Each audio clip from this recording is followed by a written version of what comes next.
think the government is confused, and that is just the truth. They don't have the plan in place to, eliminate this threat.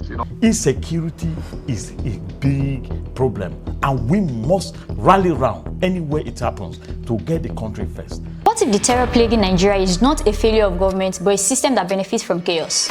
For years, Nigerians have watched mass abductions, deadly bandit attacks, and endless bloodshed while being told that the authorities are doing their best. Over the years, the government has failed to protect the people. But what if peace is bad for business? Think about it. If a snake lived in your room and you were paid every day it stayed there, would you really want it gone?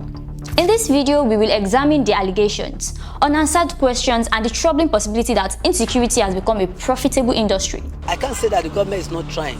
Government is trying, but to me, below to the maximum performance. Before we continue, like and subscribe to our YouTube channel.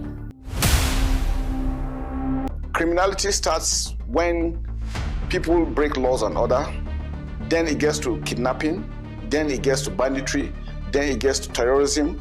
And once you start dealing with the terrorism, it now falls back towards banditry, getting back to petty crimes, and this is what we're going through. You see that we have more kidnappings now than acts of terrorism. To understand how insecurity can become profitable, you first need to understand security votes. Security votes are special funds allocated to the president, governors, and some public officials for emergency security needs. The controversy is that these funds are largely shielded from public scrutiny, making it difficult to track exactly how they are spent. Critics argue that this lack of transparency creates opportunities for abuse. With billions of naira allocated annually, questions remain about accountability and whether the funds are achieving their intended purpose. The concern is simple. When insecurity persists and oversight is weak, public trust begins to erode, and many Nigerians are left wondering where the money is really going. Are we more secure today than we were in 2023? The answer is no, with all due respect to those who differ. Is inflation worse? Yes. Is the value of the naira gone through the heavens and is heading to hell? The answer is yes. The money trail does not stop with governors. It extends into Nigeria's defense sector, where trillions of naira are allocated annually for military equipment, intelligence, and operations. Critics and investigators have long raised concerns about inflated contracts, weak oversight, and allegations of ghost soldiers on military payrolls. These practices, they argue, divert funds meant for frontline security efforts. One of the most notable cases involved a former national security advisor who was investigated over allegations that billions of dollars earmarked for arms procurements were diverted. For many Nigerians, the result is a troubling pattern. Ill defense budgets, recurring insecurity, and persistent questions about where the money actually goes. Anybody where they blame our police or army or civil defense or federal road safety or even civil servants for taking bribe or corruption, that person needs to go and take a job for 150,000 a month in Nigeria. Perhaps the most disturbing aspect of this theory is the rise of what some call the ransom economy. Kidnapping has evolved from a criminal act into a lucrative industry involving armed groups, negotiators, and according to some allegations, politically connected intermediaries. When large-scale abductions occur, governments often rely on negotiations to secure the release of hostages. Critics argue that the secrecy surrounding these negotiations raises concerns about accountability and who ultimately benefit from ransom payments. The theory suggests that as long as kidnapping remains profitable for everyone involved, the cycle continues. More abductions lead to more negotiations, more money changes hands, and the incentive to end the crisis weakens. This gives the central argument while removing unverified claims and tightening the narrative considerably. Insecurity is also used as a powerful weapon for political survival and sabotage. During election seasons, powerful politicians across Nigeria have been accused of importing, arming, and funding local courts, thugs, and militias. Their objective is clear: intimidate opposition voters, hijack ballot boxes, and secure territory. But what happens when the election ends and the politician takes office? They abandon these armed groups, left with sophisticated weapons and no source of income. These political militias retreat into the forest, transforming into independent bandit cells and kidnapping syndicates. The very monster created to win an election become the terrorists terrorizing the public. Furthermore, insecurity is actively sponsored to destabilize political rivals.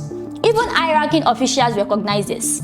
Senate President Godswill Akpabio openly stated that during a legislative session that much of the unyielding insecurity in Nigeria is deliberately sponsored by politicians aiming to distract, discredit and sabotage the sitting administration. By making a state look ungovernable, political opponents can destroy a rival's reputation ahead of the next election cycle. Meanwhile, in mineral-rich states like Zamfara and parts of Kaduna, insecurity acts as a perfect smokescreen. While the media focuses on tragic killings, powerful elites back illegal mining cartels that extract gold and other precious minerals entirely untaxed.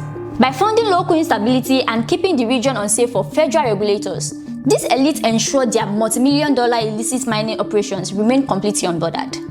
Under this new architecture, any armed group or gun-wielding non-state actors operating outside the state authority will be regarded as terrorists. The deepest reason why this cycle of violence never ends is that the people in power have absolutely no skin in this game. In sociology, this is called the decoupling of the ruling class. The political elites do not care about the collapsing security infrastructure because they have completely insulated themselves from its consequences. Think about their families. The children of Nigerian senators, ministers, and governors do not attend public schools in Kaduna or travel the dangerous highways of Oyo State. They live in high-end neighborhoods in London, Washington, Toronto, and Dubai. They are enrolled in elite foreign universities, protected by first-world security infrastructure. When a politician is in Nigeria, they move in armored convoys of bulletproof SUVs, shielded by dozens of heavily armed police officers and military personnel. Security experts estimate that nearly one-third of the entire Nigerian police force is deployed exclusively to protect VIPs and politicians, leaving regular citizens entirely defenseless. If a politician falls sick, they take a private jet for medical tourism in Europe. If the naira collapses due to the instability, their wealth is securely stored in foreign currencies in offshore bank accounts. Inflation actually makes them richer. They do not experience the fear of a parent waiting for a child who has been taken into the forest. They do not know the pain of losing a livelihood to a bandit raid. To them, insecurity is just an abstract problem managed by a public relations team. In conclusion, the narrative we have fed daily is that Nigeria is fighting a war it cannot win. But the truth is much darker. Nigeria is fighting a war its leaders do not want to win. Peace would mean accountability. Peace would mean the end of unedited security votes. It would mean the end of inflated defense contracts and the termination of lucrative ransom negotiations. The system is not broken. It is working exactly as intended for the people who run it.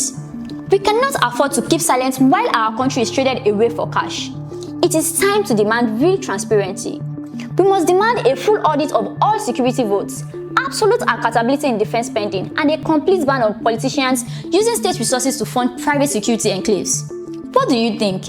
Is it the absolute truth behind Nigeria's unending crisis, or is there something we missed?